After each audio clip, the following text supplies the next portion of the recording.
ഇനിയുള്ള ഇപ്പോൾ നമ്മളെ കേൾക്കുന്ന പുതിയ തലമുറയ്ക്ക് അത് എന്താണ് ടിപ്സ് കൊടുക്കാൻ കഴിയുക? നല്ല സിനിമകൾ കൺസിസ്റ്റൻസിയോടെ കണ്ടൻറ്റോടെ ഉണ്ടാകണമെന്നുണ്ടെങ്കിൽ ഈ ഒരു അനുഭവം ഉണ്ടാവണ്ടേ? എന്നെ സംബന്ധിച്ച് എനിക്ക് തോന്നുന്നത്, ഇപ്പം നമുക്ക് സ്ഫടികം എടുക്കാം.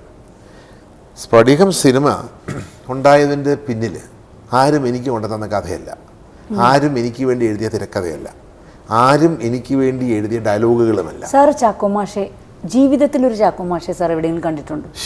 എവിടെയെങ്കിലും ഒരു ചാക്കോ മാസ്റ്റർ ഇല്ല, അനവധി ചാക്കോ മാസ്റ്ററുകൾ. ഒന്നാമത് എൻ്റെ അപ്പൻ തന്നെ ഒരു ചാക്കോ മാസ്റ്ററായിരുന്നു. ഏത് ആക്ടർക്കും ഏത് ഫിലിം മേക്കർക്കും ജീവിതത്തിനകത്ത് അനുഭവം എന്ന് പറഞ്ഞൊരു സാധനം ഉണ്ടാവണം. അനുഭവം ഉണ്ടായെങ്കിൽ മാത്രമേ ഉള്ളൂ.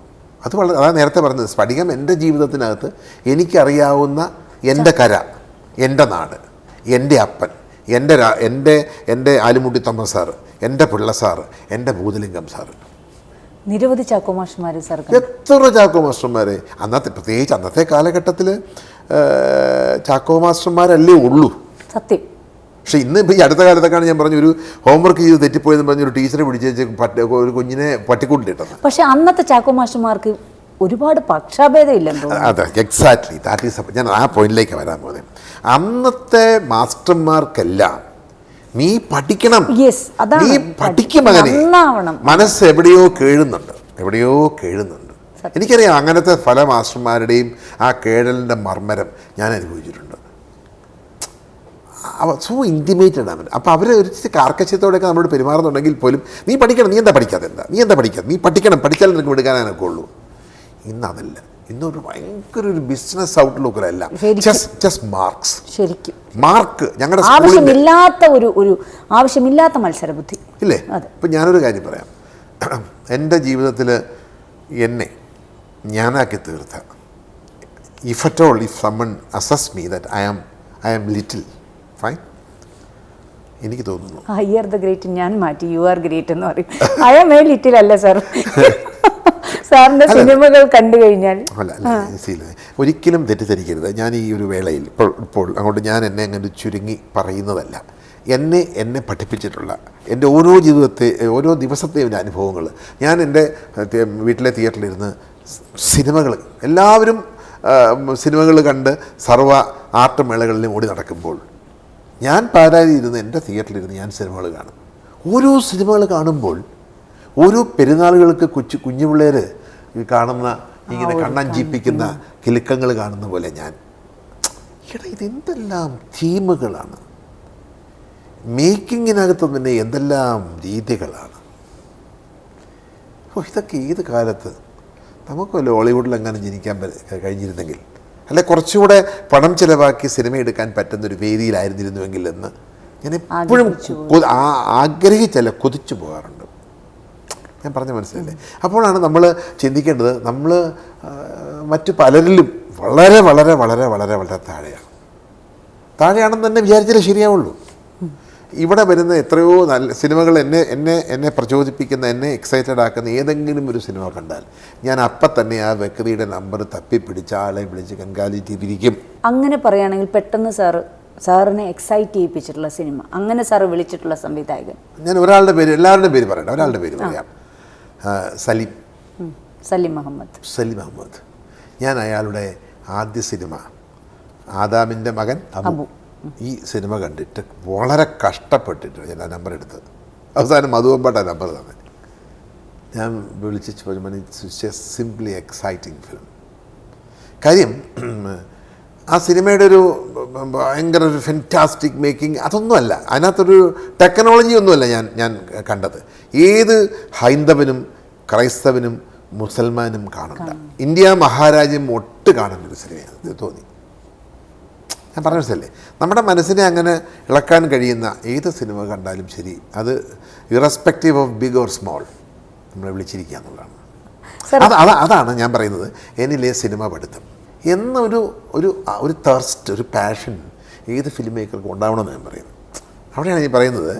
സാറിന് അത് ഉണ്ടാവരുതെന്ന് ഞാൻ പറയുന്നത്. ഇത്രയും ഹിറ്റ് സിനിമകൾ ചെയ്തിട്ട് സാർ ഇത് പറയുമ്പോൾ ഞാൻ ഇവിടെ ഇരുന്ന് ഇങ്ങനെ I M sincerely from my heart of heart ഇപ്പോഴും ഹയർ ദ ഗ്രേറ്റ്, ഉദയോൻ, സ്ഫടികം. അല്ല, ഞാൻ പറയുന്നത് അതെല്ലാം ഹിറ്റ്സുകളൊക്കെ അവിടെ ഇരിക്കട്ടെ. നല്ല സിനിമകളുടെ ഒരു എന്താ പറയുക, നല്ല സിനിമകൾ ഹിറ്റായതുകൊണ്ട് നല്ല സിനിമകളാകണമെന്നില്ല. അല്ല, ഇത് വിഷ്വൽ ട്രീറ്റാണ് സർ, അനുഭവിച്ചറിഞ്ഞ സിനിമകളാണ്. ഞാൻ ചോദിക്കട്ടെ, ചക്കോ മാഷിൻ്റെ കൈവെട്ടിയ അത് ലാലേട്ടൻ്റെ അഭിനയം തിരിച്ചാ തലമുടിയിട്ട് പോകുമ്പോൾ നമ്മൾ ഉർവശി കരയുന്നതും ആ മാല കൊണ്ട് കൊടുക്കുന്നതും ഓരോ സീൻ വൈസായിട്ട് ഞാനിപ്പോൾ പറയാം. അപ്പം നമ്മളവിടെ എനിക്കറിയില്ല, ഒരു പ്രേക്ഷകൻ റിലേറ്റ് ചെയ്യാണ് ചെയ്യേണ്ടത്. പക്ഷേ ഇവിടെ പ്രേക്ഷകൻ റിലേറ്റ് ചെയ്യുന്നതിനപ്പുറം നമ്മളും അവിടെ ഉണ്ട്. ഞാൻ കാര്യം പറഞ്ഞത് നമ്മൾ കുറച്ച് നമ്മൾ ഡിവീറ്റ് പോകുന്നുണ്ട്. ഞാൻ വീണ്ടും പറഞ്ഞു തരുന്നത്, അങ്ങനത്തെ സീനുകളൊക്കെ ഉണ്ടാവാനൊരു കാരണം, ഈ കാരണമാണ് നമ്മൾ നേരത്തെ പറഞ്ഞ അനുഭവം എന്ന് പറയുന്നൊരു സാധനം. സത്യം. എൻ്റെ ജീവിതത്തിൽ എൻ്റെ എഡ്യൂക്കേഷൻ ഏരിയകളിൽ സംഭവിച്ച, എൻ്റെ മാതാപിതാക്കളിൽ നിന്ന് എനിക്ക് കിട്ടേണ്ട, അതാത് പ്രായത്തിൽ കിട്ടേണ്ട സ്നേഹത്തിൻ്റെ കുറവ്, ഓക്കെ, ഒരു വലിയ കുടുംബത്തിൻ്റെ തകർച്ച എന്ന് പറഞ്ഞാൽ നമുക്ക് ചിന്തിക്കാൻ പറ്റാത്തതിലപ്പുറമുള്ള തകർച്ച. അതെന്ന് വെച്ചാൽ ഒരു ദേശത്തെ മുഴുവൻ വാങ്ങാനുള്ള ഫോർച്യൂൺ ഒരു സുപ്രഭാതത്തില്ലാതെ പോയാൽ എങ്ങനെ ഉണ്ടാവും? അപ്പോൾ ഞാനിത് എന്തിനാ പറയുന്നത് ചോദിച്ചു കഴിഞ്ഞാൽ, മൊത്തം ഒരു കലാമിറ്റി ഉണ്ടല്ലോ, വലിയൊരു ഡിസാസ്റ്റർ നമ്മുടെ ജീവിതത്തിലേക്ക് വന്നു കഴിയുമ്പോൾ, അത് ഇന്നലെ സംഭവിച്ചതല്ല, അത് നമ്മുടെ കുഞ്ഞുനാൾ മുതലേ നമുക്കൊരു ഓർമ്മ വെച്ച 5-ാം ക്ലാസ് മുതൽ ഇത് തുടങ്ങിയിട്ട് ഇത് മുഴുവൻ നമ്മൾ കണ്ടും കേട്ടുക. ഈ കണ്ടും കേട്ടും അനുഭവിച്ചുമുള്ള നമ്മുടെ ജീവിതമാണ് സിനിമ എന്ന് ഞാൻ പറയുന്നത്. അങ്ങനെ അനുഭവത്തിൻ്റെ വേറൊരു പശ്ചാത്തലത്തിലാണ് ഒരു പക്ഷേ പാലായിൽ നിന്ന് ഞാൻ ഡോൺ ബോസ്കോ ഇരിജാലക്കുട ഇംഗ്ലീഷ് മീഡിയം സ്കൂളിലേക്ക് പോകാൻ ഉള്ള കാരണമായത്. അപ്പോൾ അവിടെ നേരത്തെ ഞാൻ പറഞ്ഞത്, എനിക്ക് അവിടെ നിന്ന് കിട്ടിയ ഒരു കാര്യം, അത് ഹൃദയത്തിനകത്ത് എനിക്ക് അന്ന് ആ മാനത്തിലും അർത്ഥത്തിലും സ്വീകരിക്കാൻ കഴിഞ്ഞില്ലായിരുന്നുവെങ്കിൽ I wouldn't have been here by this time. സത്യം. അതെന്താന്ന് കേൾക്കൂ. അതായത് അവിടെ എനിക്കൊരു ഭൂതലിംഗം സാറുണ്ട്. എനിക്ക് കണക്കെന്ന് പറഞ്ഞൊരു സാധനം ഒരു രക്ഷയില്ല. കണക്ക് കൂട്ടലുകൾ ഒരിക്കലും തെറ്റിയിട്ടില്ല. അല്ല, ഒരു മാത്തമാറ്റിക്സ് എന്ന് പറയുകയാണ്, എനിക്ക് മാത്തമാറ്റിക്സിനോടുള്ള അവേർഷനാണ് സ്ഫടികം. നത്തിങ് ബട്ട് എനിക്ക് എന്നെ കണക്കുണ്ടാക്കിയ സിനിമ ആസ്പിരൻ്റായി കുട്ടികൾ ഇത് കേൾക്കുമ്പോൾ, കേട്ടോ എനിക്കും കണക്ക് ഇഷ്ടമല്ല, അപ്പം ഞാനും ഞാൻ അതിനൊരു ചെറിയൊരു സ്റ്റോറി ഉണ്ട്. അല്ല, അപ്പം എനിക്ക് ഒരു രക്ഷയുമില്ല മാത്തമാറ്റിക്സ്. എനിക്ക് അക്കങ്ങളെന്ന് പറഞ്ഞാൽ ഭയങ്കര പ്രശ്നമാണ്. അക്കങ്ങൾ ഓർത്ത് എൻ്റെ 3-4 വർഷമായിട്ട്, അല്ല 5 വർഷമായിട്ട് ഞാൻ ഉപയോഗിക്കുന്ന എൻ്റെ telephone number, if someone ask me what is your phone number, I will have to, എനിക്കിപ്പോൾ നോക്കണം എത്ര വാഹനങ്ങൾ ഞാൻ ഉപയോഗിച്ചിട്ടുണ്ട് ഇതുവരെ. ഒറ്റ വാഹനത്തിൻ്റെ നമ്പർ പോലും എനിക്കറിയില്ല. സാർ, എൻ്റെ ചോദ്യം വീണ്ടും വെട്ടുവാണ്. ഇല്ല, അല്ലാതെ പറക്കേക്കൂ, ഒറ്റ വാഹനത്തിൻ്റെ പോലും നമ്പർ എനിക്കറിയില്ല. പക്ഷേ എനിക്കറിയാവുന്ന ഒരു നമ്പറുണ്ട്. ഇന്ന് ഞാനത് ആരോട് ഷെയർ ചെയ്തു. എൻ്റെ സിനിമയുടെ മോഹങ്ങളുമായിട്ട് എന്നെ കൊണ്ട് നടന്നൊരു സ്കൂട്ടറുണ്ട്, MDB 1674. ഈ നമ്പർ മാത്രം ഞാൻ മറക്കത്തില്ല. കാര്യം, എക്സോർസിസ്റ്റ് സിനിമ ബാംഗ്ലൂരിൽ ഓടിക്കൊണ്ടിരിക്കുമ്പോഴേ മദ്രാസിൽ വരുന്നില്ല, അത് ബാംഗ്ലൂരിലാണ്. അപ്പോൾ ആരോ പറയുന്നത് കേട്ടു, അത് മദ്രാസിലേക്ക് ഇപ്പോൾ വരുന്നില്ല, ബാംഗ്ലൂർ നാളത്തെ കഴിഞ്ഞ് അത് തീരുകയാണ്, അത് വേറെ കണ്ടോട്ട് പോവുകയാണെന്ന്. You won't believe it. ഈ സ്കൂട്ടറിൽ ഞാനും എൻ്റെ സുഹൃത്തും കൂടെ സ്കൂട്ടർ ഓടിച്ച് ബാംഗ്ലൂർ പോയി. സാർ, അതിനെവിടെ നിന്നായിരുന്നു സാർ? അന്ന് എങ്ങനെ സാർ പൈസ ഉണ്ടാക്കി? ബാക്കി സാഹചര്യങ്ങളൊക്കെ സാർ എങ്ങനെ ഒപ്പിച്ചു? അല്ല, അതിന് I was associating Hariharan sir, assist ചെയ്തുകൊണ്ടിരിക്കുകയാണ്. അപ്പോൾ അസിസ്റ്റന്റ് ഡയറക്ടേഴ്സിന് ഒരു ശമ്പളമൊക്കെ ഉണ്ടല്ലോ. പിന്നെ വീട്ടിൽ നിന്ന് ഇച്ചിരി പോക്കറ്റ് മണിയൊക്കെ കിട്ടും. അങ്ങനെ പിന്നെ എനിക്ക് അന്നും ദുർസ്വഭാവങ്ങളൊന്നുമില്ല. അതുകൊണ്ട് എക്സ്ട്രാ വേഗൻ്റ് ആയിട്ടുള്ള പകശ ചെലവുകളൊന്നുമില്ല. പിന്നെ എപ്പോഴും നമുക്ക് എന്തെങ്കിലും ഇച്ചിരി പൈസ, അല്ല ഞാൻ പറഞ്ഞത് തന്നെ. അപ്പോൾ അതില്ലാത്തത് കൊണ്ട് ഈ സിനിമയുടെ ഒരു പാഷൻ ഞാൻ പറയുകയാണ്. പക്ഷേ അതിനെനിക്ക് ഉണ്ടാക്കി തന്ന എൻ്റെ ബാക്ക്ഗ്രൗണ്ട് ഈ സ്കൂളാന്ന് പറയുന്നത്. എന്നെ പതിവായിട്ട് എപ്പോഴും 10-ാം ക്ലാസ്സിൻ്റെ ഫ്രണ്ടിൽ വെളിയിൽ നിൽക്കുന്നത് അച്ഛൻ കാണും. ഞങ്ങളുടെ റെക്ടറച്ഛൻ എന്നോട് വിളിച്ച് വെച്ച് പറയും, ഇതെന്താ മാട്ടയിൽ നിന്നാണ് വിളിക്കുന്നത്, Bhadran Mattayil, why every time I see you there outside standing. Bhoothalingam sir. അപ്പോൾ സാറ് ക്ലാസ്സിൽ വരുന്നതിന് ഒരു പെട്ടി ചോക്കുമായിട്ടാണ്. ഈ ചോക്ക് ബോർഡറിൽ തന്നെ 2 ചോക്ക് മതിയല്ലോ, ഇത് എന്നെ അറിയാൻ വേണ്ടിയാണ്. ഇൻഅറ്റൻറ്റീവ്. അപ്പോൾ ശരിക്കും ചാക്കോ മാഷ് ഇൻഅറ്റൻറ്റീവ് റാസ്കൽ, ഒറ്റ തെറിയാണ്. ഭൂതലിംഗം സാർ മരിച്ചു പോയി പാവം. പക്ഷെ കണക്കിൻ്റെ ഉസ്താദിയാണ് പുള്ളി. ഒരു ശകലം മറ്റടിച്ചിട്ടേ വരുള്ളൂ.